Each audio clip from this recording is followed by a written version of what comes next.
আসসালামু আলাইকুম, সবাই কেমন আছেন? আশা করি সবাই ভালো আছেন। আজকে কিন্তু আমি একটা ভিডিও নিয়ে আসছি।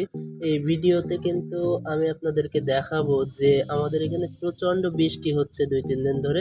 তো সেই বৃষ্টিতে আ মানে মানুষের যে মাছ চাষি যারা, এদের কিন্তু অনেক মাছ বেরিয়ে গেছে। দ্বিতীয়ত হচ্ছে মানুষের ফসলের যে ক্ষয়ক্ষতি হয়েছে সেগুলো আমি আপনাদেরকে দেখাবো। আর কথায় আছে না, কারোর পৌষ মাস আর কারো সর্বনাশ। তো যার কিন্তু মাছ বেরিয়ে গেছে তাদের কিন্তু অনেক সর্বনাশ। আর যারা হচ্ছে এই যে মাছগুলো ধরে খাচ্ছে, এদের কিন্তু আসলে পৌষ মাস। তো চলুন দেখে আসি। ৩ দিন ধরে চলছে আমাদের এখানে বৃষ্টি। তো এত পরিমাণে বৃষ্টি হচ্ছে যে আমাদের এলাকার সমস্ত ফসলগুলো নষ্ট হয়ে গেছে। যাদের ধান লাগানো ছিল, ধান খেতে দেখেন থই থই করছে পানি।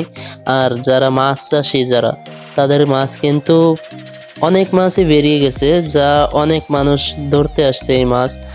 তো মাছ ধরা কিন্তু এই যে দেখছেন, আমাদের এক বড় ভাই এই যে দেখলেন যে মাছ ধরার জন্য জাল ফেললেন পানিতে।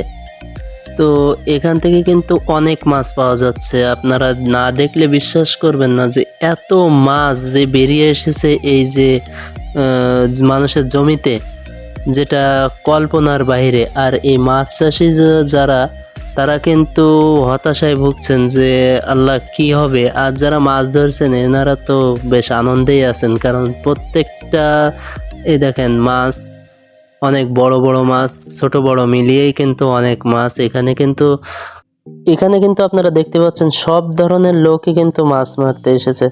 তো মাছ ধরার যে কি মজা, বয়স্ক দিয়ে সবাই, ছোট বড় সবাই কিন্তু এসেছে এইখানে।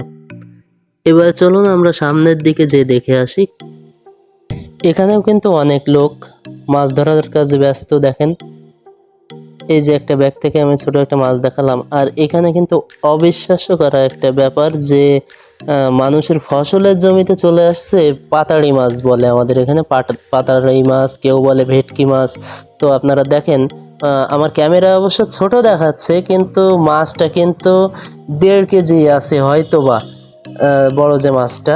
তো দেখেন এইখানে কিন্তু আবার অনেক লোক দেখছেন যে যার মতো মাছ ধরছে। মাছ ধরার মজাটা, যদি জালে মাছ বাঁধে তাইলে তার মজাটাই যেন একটা আলাদা। সবাই কিন্তু পানিতে নেমেই মাছ ধরা শুরু করেছে। কেউ পানিতে কারেন্ট জাল দিয়ে, কেউ বা জাল ফেলে মাছ ধরছে। আর ফসলগুলো আপনারা তো দেখছেন যে ফসলই দেখা যাচ্ছে না, মনে হচ্ছে যে এইখানে হয়তো মাছ চাষ করা হতো, কিন্তু আসলে সেটা না। এই দেখেন উঁচু জমিগুলোতে কিন্তু ফসল দেখা যাচ্ছে, যেমন ধান দেখা যাচ্ছে, কিন্তু অন্য অন্য জমিতে দেখা যাচ্ছে না। এখানে দেখেন আরেকটা ছোট একটা বাচ্চার হাতে একটা ব্যাগ ছিল, ব্যাগের ভিতরে কিন্তু অনেক বড় মাছ। তো আপনাদেরকে আরও মাছ দেখাচ্ছি, দেখেন এই ধরনের বিভিন্ন ধরনের মাছ কিন্তু তারা পাচ্ছে। তো আশা করি যদি ভিডিওটা ভালো লেগে থাকে অবশ্যই কমেন্টে জানাবেন। সবাই ভালো থাকবেন।